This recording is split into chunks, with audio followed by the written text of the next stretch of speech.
Emission intensity के ऊपर बहुत ही important article, very important, emissions intensity. What is emissions intensity? सबसे पहले तो ये समझ लेते हैं। So the definition is mentioned here.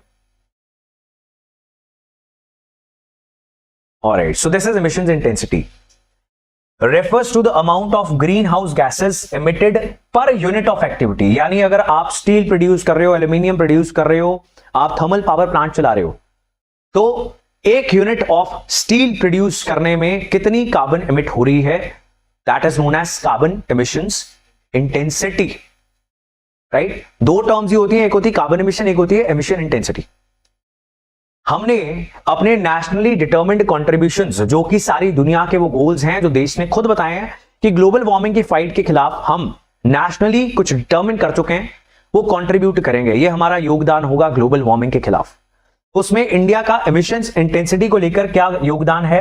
We have decided to reduce emissions intensity of our GDP, part of our GDP at 45% of 2005 levels by 2030।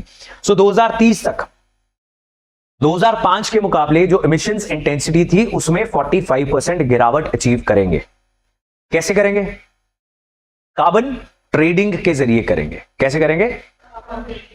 Carbon trading के लिए क्या करना पड़ेगा? वही सरकार करने लगी है, targets to be released by month end. तो टारगेट दे देगी फॉर 9 इंडस्ट्रीज। ये 9 इंडस्ट्रीज कौन कौन सी इंडस्ट्रीज हैं? These are iron, steel, aluminium, chlor, alkali, cement, fertilizers, pulp, paper, petrochemicals, petroleum refineries and textiles. They all will be getting targets from Government of India by month end.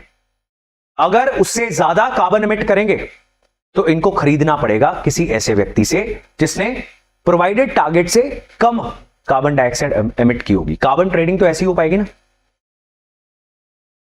Is this clear?